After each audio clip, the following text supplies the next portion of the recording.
Sure, Indianapolis is home to some of the best motorsports racing in the world, like the Indianapolis 500 and the NHRA Nationals.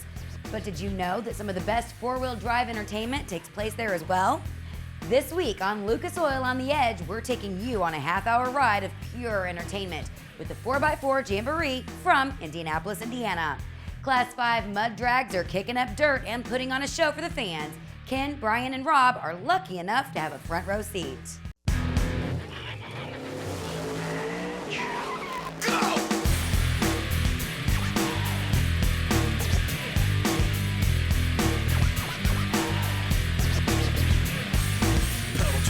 Got it tacked up, and if you get too close, you're getting cracked up. Stone cold when I roll, coming out of the hole. Get back, cause I'm out of control. I'm on the edge.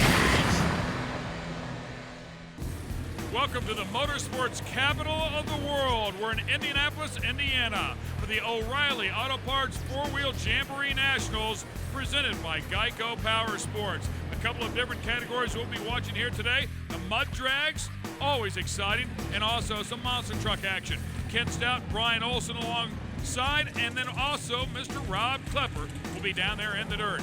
And that's what we're going to start off with. These things are wild. Just as important to get them stopped as it is to get them going. With more, let's go to Rob. The Class 5 Unlimited class is always fun to watch, especially here on the front stretch of the Indy Mile. Why? Right here, small block or a big block. The weights are a little bit different depending on what you have, but you can turbocharge it. You can supercharge it. Of course, you can throw the nitrous oxide to it as well. Much like the Class 4, 150-inch maximum wheelbase. They have these big tires up to 45 inches, 18-inch wheel maximum. That's the width of it. And of course, you got to have the DOT Veritrack tires are on the front. But the Class 5 get around here about 2 seconds, folks. A lot of power. Going to be fun to watch today. We'll also have some Class 6 action a little later. They'll put the paddle tires on them, but these things are wild, Brian. Chuck Cordy and the Mud Missile will start it off. Front tires seldom hit the ground, baby. Good run there to get things started off.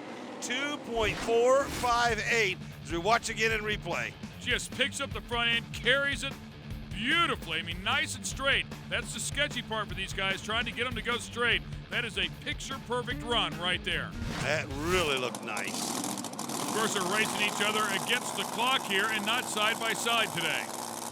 Well, guys, here comes your current point leader, Jason Massey, out of the state of West Virginia. Has a 55-point lead, a pretty nice cushion coming into the finale here at the Indy Mile. He won at Lima, Ohio. He won at Bloomsburg, Pennsylvania. Jason Massey going for the three-peat, the trifecta here in 2009 in Class 5. Again, if they hang that front end just ever so gently in the air, like that, and barely can steer. Now you know why they run them one at a time, too, man.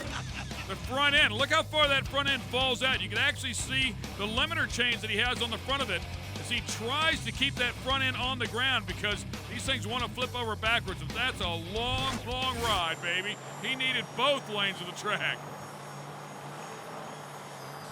Well, guys, I know you like a little attitude in your diet, so you're lucky. Up next, the driver from Botkins, Ohio, Mike Lane, national record holder in 130, 180, and 200 foot, 2.392 set back in 2004. Now, this is just the second time he's run. In 2009, he ran third in Lima, Ohio, but Mike Lane in attitude is always fast. We'll find out what this track has as he comes out next.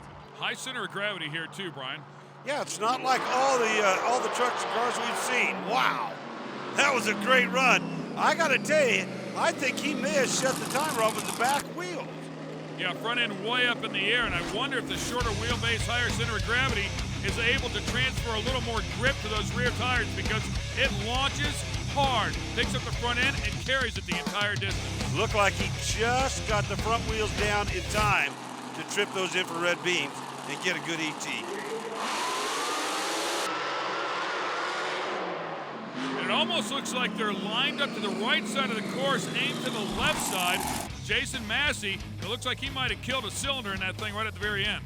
A lot of these drivers will look at the best part of the track and where they think their car will run the best. Great in-car shot as you look at the grandstands here at Indy. And Rob talked about here at the mile, a mile-long dirt track, very famous here in Indianapolis. Oh, Joe Coolidge completely off the course. Out of bounds there, of course, will be DQ'd for that particular run. You know what, Ken? I think he might have broken that thing as well. As you watch it hike the front end up, hits the center line cones, and all of a sudden that baby's leaning pretty hard to the left. Now from our wheelie bar camera, great shot using up a whole bunch of racetrack and knocking down the cones, baby. That wheelie bar never got used either, by the way. No. So I would have put that thing down a little bit. Wicked sensation, Mike Lane. And that's his second race car, and that's the quicker of the two, 2:38. And you know, I said something about putting the wheelie bar down. Watch what happens here. When they pick up the front end, they do it so violently. If the wheelie bar is down, what it will do is unload the back tires because it's so violent. So they will carry that wheelie bar way high just to keep them from flipping over backwards. Come on back, we've got plenty more. The On the Edge telecast is brought to you by Lucas Oil Products, made in America, sold to the world. Geico Power Sports, insurance for all things that move you. And by General Tire, unleash the fury. They've got the blade out here grooming the track for the National Mud Racing Organization here at the O'Reilly Auto Parts 4-Wheel Jamboree Nationals. 2 rounds, by the way, but you have to plan ahead if you want to run in round 2. You got to pay for both, and you have to do it before you make a decision for round 1. Class 5, round number 2. Chuck Cordy comes up here with the mud missile. Well, that is a good-looking run there. 260. The reaction times are showing, but they're really pretty elementary, Ken. Yeah, I mean, there's nobody alongside of them, so they don't have to worry about losing on a reaction time. It's really about keeping it straight and true on the course, and, of course, putting the quickest lap you can in the process. One of the straighter runs we've seen so far is Dad's Dirty Bird. Love it. Mark Osteen. That is, man. It's a 55 T-bird in front of that thing. Second rear engine vehicle we've seen. A little crankcase pressure in that one there, Brian. Man, do you see that crankcase ventilation coming out the bottom? Watch the bottom toward the center section of the rear end there. It's a very good run. And as he gets down the far end of the racetrack, look at that stuff coming spewing out of there like a shook up can of beer, man. But that was a really good looking run for that 55 Ford lookalike. Another rear engine, Todd James, the California Shaker.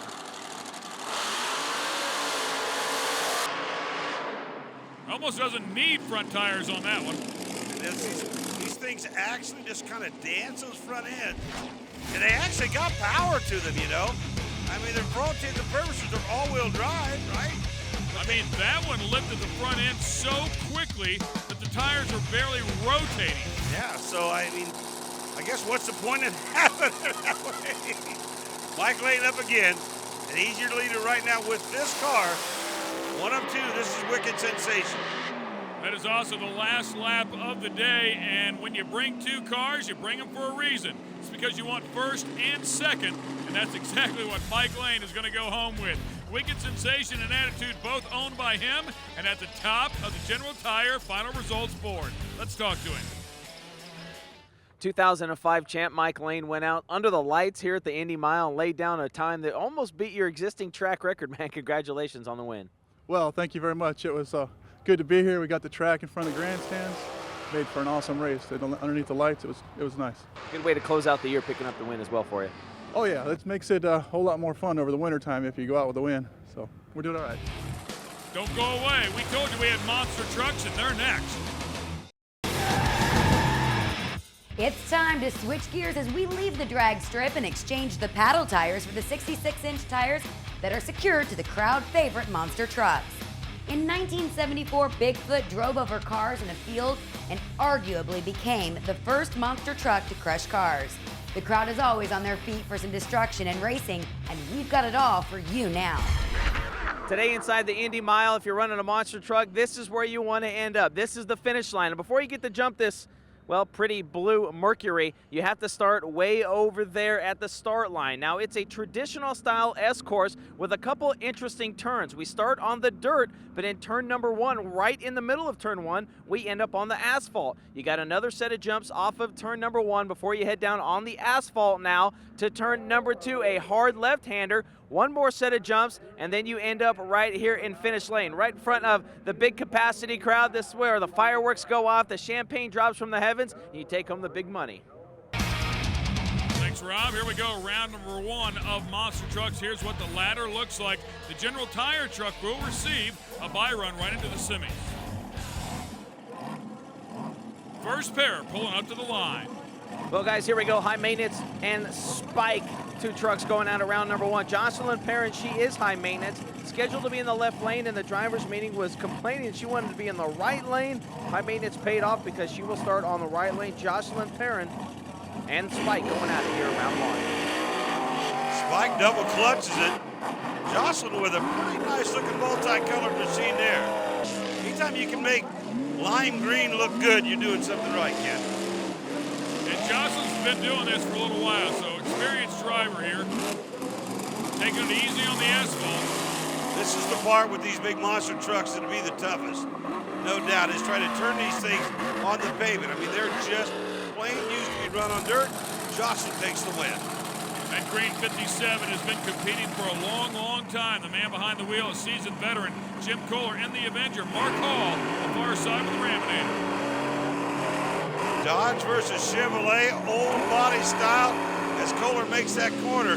And again, you can see how easy they make it around the dirt, Ken. Then you get on the pavement, makes it a little bit tougher to get the job done.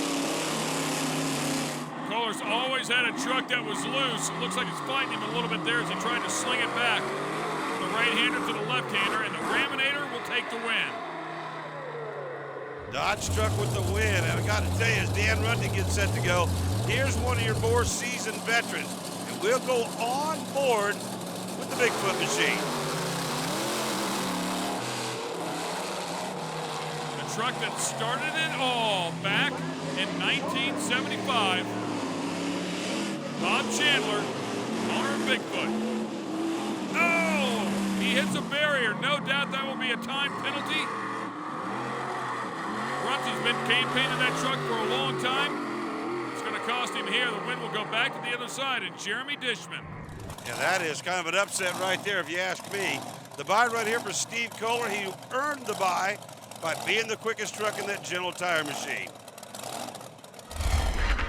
Steve Kohler, driver of the General Tire monster truck. Steve, you've been driving these things for a handful of years, but your first full season behind the wheel. What's it like behind the wheel of one of these big bad boys? Oh, there's nothing like a monster truck. You got 66-inch tires, 1,600 horsepower, obstacles. We're running over cars. They start cars on top of cars, dirt ramps. We'll hit it all. It just gets crazy out there. What are some of the things the fans going to see? Obviously, all 4 wheels get to turn, and it's pretty neat to watch these guys get around there. Yeah, here in Indianapolis, they did an S-course.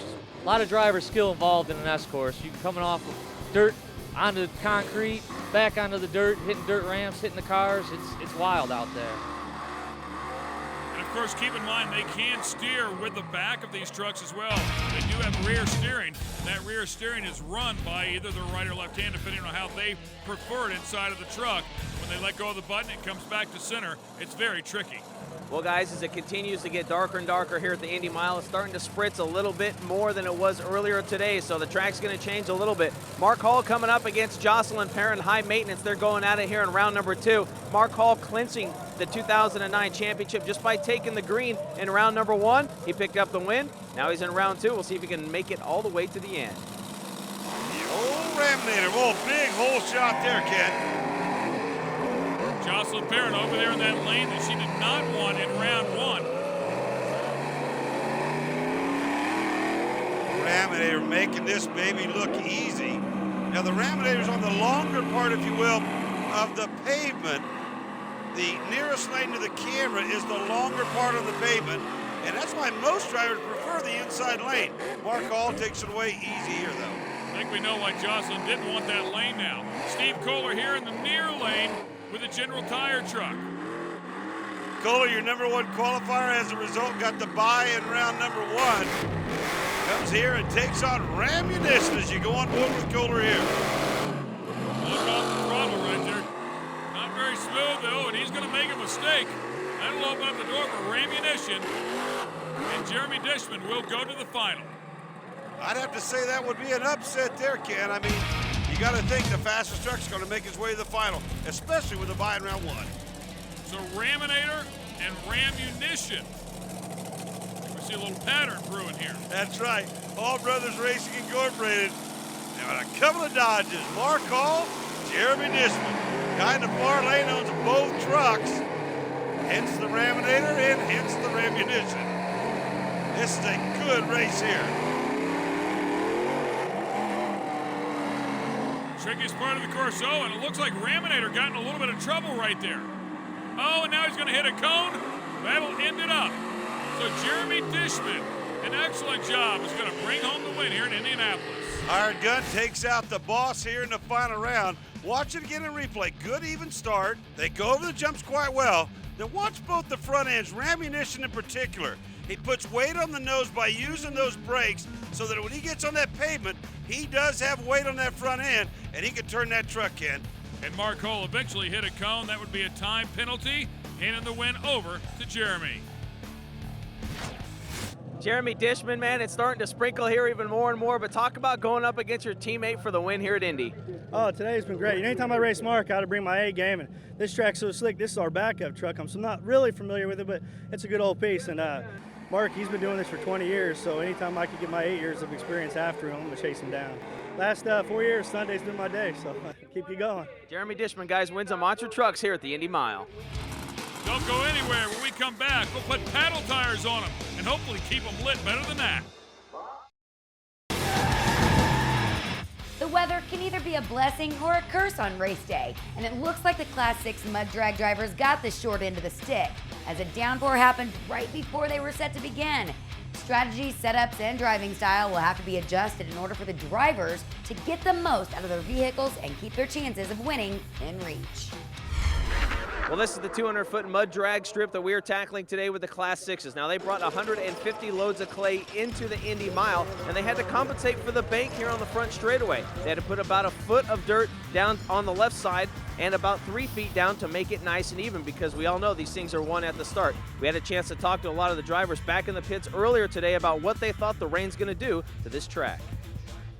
It's sticky a little bit further out. It's real slick on the starting line, so they don't want to get out of the hole real good. If we do get some heavy rain with this dirt consistency, it's going to turn to slimy grease. A bunch of bite, as long as we can keep rubber side down, we'll be fine. It's just on the borderline of being too soggy. If we get any more moisture, it's going to go away, and it's going to be a really hard track to read, so let the best driver win.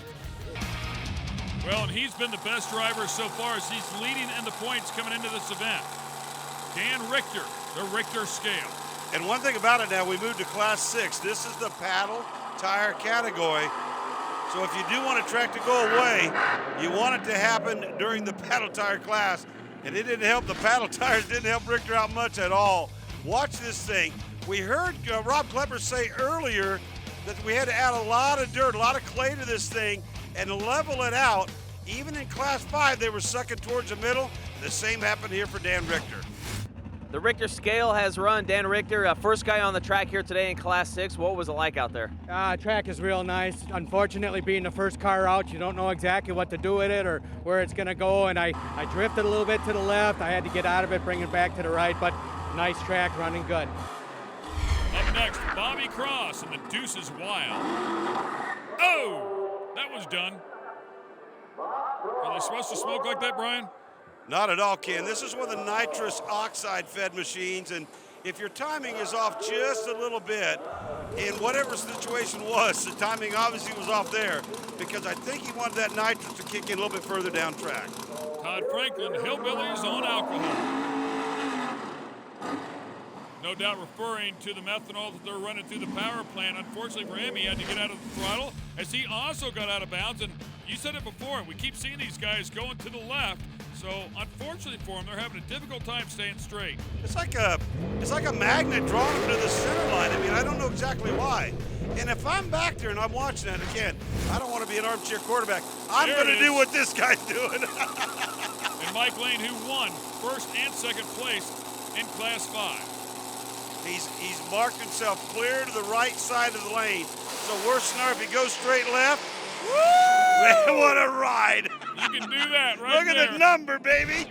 2.21 seconds, front end up in the air. He needed the entire lane because it went to the left, but he hung on. Did exactly what he wanted to do. It shoots straight left, front end hanging high in the air, and look at it. Still 5 feet from the cone right there at the finish line in a 2:21. Wild. The On the Edge telecast is brought to you by Lucas Oil Products, made in America, sold to the world. O'Reilly Auto Parts, great prices every day. And by General Tire, unleash the fury. Welcome back to Indianapolis, Indiana for the O'Reilly Auto Parts 4-Wheel Jamboree Nationals presented by Geico Power Sports. This is Class 6, Round 2 of the NMRO. And we just watched the Mike Lane machine go clear to the right, Ken. Oh, and Chuck Gordy, I'm not so sure, but it looked to me like right at the finish line. Well, watch it get on replay. Looks like he catches the finish line cone there. Oh, he sure did. Oh, he did, and that's a DQ run. He is the current points leader coming in as well. Todd James of the California Shaker is next. He does the same as what Mike Lane did. He gets far to the right so that if this track or your machine pulls you far left, you can likely to be past that 200-foot mark. Oh, man! Hang on to her, big dog. Todd James, 2.5 seconds to get down through there, on and off the throttle. That one kicked back to the right on him. He's like, what? He went 300 feet to get a 200-foot elapsed time slip, man. Whoop! That left front tire was just not even rotating there at the beginning. Oh, that would be a fun ride here. Here comes Mark Osteen and Dad's Dirty Bird, another rear-engine machine. Wow! What a ride, baby! That's why they put the wheelie bars on him right there. Because if it did not have a wheelie bar on it, that one was going over backwards. Guaranteed. Look at how high that thing is in the air. He grabs a hold of it, hits the cone, but he still will get a lapse time slip for the run. So your winner here with our Geico Power Sports final results is the Wicked Sensation. The 2005 Class 5 champion, now a winner in Indy in Class 6, but you did it in convincing fashion. 221 with an O, a new track record in 200 feet, man. Congratulations, Mike. Well, thank you. We had a pretty good track. We got down the right side. Nobody went down that side. We got away with a pretty good run there, so we did all right. We hope you enjoyed this exciting edition of Lucas Oil on the Edge. For Ken Stout, Brian Olson, and Rob Klepper, I'm Angela Jenkins. Log on to speedtv.com and link over to newwavetv.com where you can check out all the upcoming OTE events. Remember, you're not living unless you're on the edge.